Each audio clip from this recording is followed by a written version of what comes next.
السلام علیکم ناظرین، آپ یوٹیوب چینل دیکھ رہے ہیں، میں ارسلان لطیف ہوں۔ ناظرین، آپ نے بہت ساری جنگوں کے بارے میں سنا ہوگا، بہت ساری ایسی جنگیں ہیں جن کو آپ نے سوشل میڈیا پر دیکھا بھی ہوگا، لیکن آج ہم ایک ایسی جنگ کے بارے میں بات کریں گے جو کہ ورلڈ وار 2 کا سبب بنی۔ وہ کون سی وجوہات تھیں جن کی وجہ سے یہ جنگ سٹارٹ ہوئی،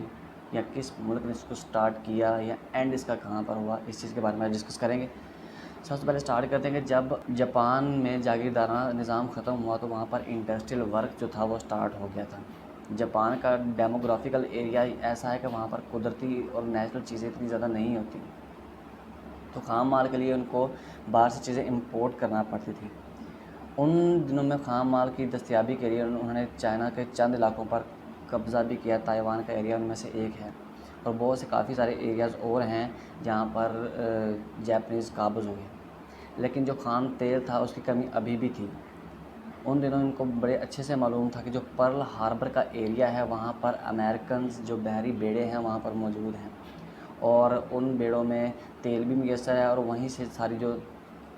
آئل کی ترسیل ہوتی ہے وہ وہاں سے ہوتی ہے۔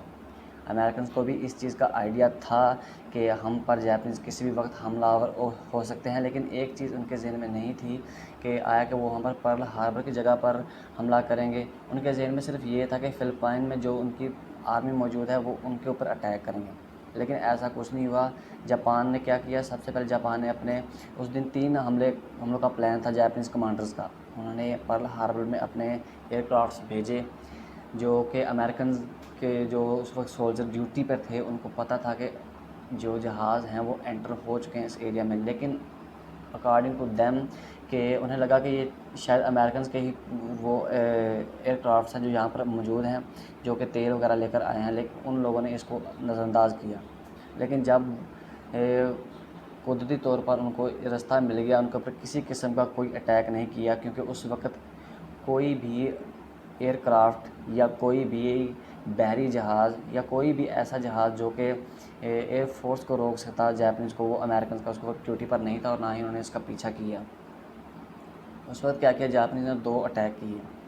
پہلے اٹیک میں سینکڑوں جو تھے بیڑے وہ تباہ و برباد کر دیے ان کے، اور جب دوسرا اٹیک کیا تو ان میں جو بچی کچی کسر تھی وہ بھی انہوں نے پوری کی اس میں۔ تیسرا جو تھا وہ اٹیک انہوں نے روک دیا کیونکہ وہ رسک نہیں لینا چاہ رہے تھے کہ کسی وجہ سے کوئی نیا سیاپا کھڑا ہو جائے۔ انہوں نے جاپنیز کمانڈرز نے اپنی ساری جو ہوائی فضائیہ تھی وہ ساری انہوں نے واپس بلا لی۔ ان دنوں میں کافی جو مفسرین یہ بتاتے ہیں، ان کی ریسرچ سے یہ معلوم ہوتا ہے کہ امریکنز کوئی نہ کوئی بہانہ ڈھونڈ رہے تھے کہ ہم ورلڈ وار 2 میں جا کر انٹر ہوں۔ اس سے پہلے جو امریکنز تھے وہ ڈائریکٹ ورلڈ وار 2 میں انٹر نہیں ہوتے تھے، وہ صرف اتحادیوں کو اسلحہ پرووائڈ کرتے تھے، اور یہ ایک کہا جاتا ہے کہ یہ ایک وجہ بنا جس کی وجہ سے ورلڈ وار 2 میں انٹر ہوئے امریکنز۔ ان دنوں میں جاپنیز تھے وہ جرمنز کے اتحادی تھے، اور امریکن جو تھے ان کے اگینسٹ تھے۔ اور جب جنگ سٹارٹ ہوئی تو مفسرین کے مطابق کہا جاتا ہے کہ ورلڈ وار 2 کے اینڈ کے بعد، جو کہ آج کل جس کو امریکہ سپر پاور کہتے ہیں، اس وقت ان کا ڈائریکٹ جنگ میں آ کر انٹر ہو جانا ایک بہت بڑی بات تھی۔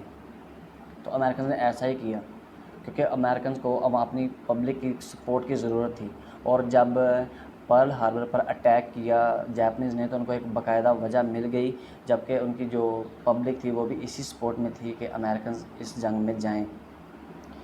جب ہیروشیما اور ناگاساکی پر 2 اٹیکس ہوئے جنہوں نے پوری طور پر، جو کہ جاپان کے 2 سب سے مین اور بڑے شہر ہیں، وہ مکمل طور پر تباہ و برباد کیے انہوں نے امریکنز نے، تو تقریباً 250 سالوں تک وہاں پر کوئی چیز پیدا نہیں ہو سکتی تھی۔ اگر بچے پیدا ہوتے تھے تو معذور تھے، کیونکہ یہ ایک کیمیکل وار تھی اور یہ کیمیکل اٹیک تھا۔ مفسرین کے مطابق یہ کہا جاتا ہے کہ یہ جو اٹیک تھے، یہ انہوں نے پرل ہاربر پر جو اٹیک کیا تھا جاپنیز نے تیل کی خاطر، یہ اس کا بدلہ لیا گیا ہے۔ اور اسی جنگ کے اختتام پر جس کو امریکہ آج سپر پاور کہا جاتا ہے، اس وقت سپر پاور نہیں تھا، اور اس جنگ کا جب اختتام ہوا اور جو ونر تھے جو امریکنز کے اتحادی تھے، ان کی بھی جیت ہوئی اور امریکنز کی بھی، اور اسی نتیجے میں امریکنز نے ایک سپر پاور حاصل کر لی۔ اب اس پوری جنگ میں امریکہ ٹھیک تھا یا یہ جو جاپنیز نے اٹیک کیا وہ ٹھیک تھے؟ اپنی رائے کا اظہار کمنٹ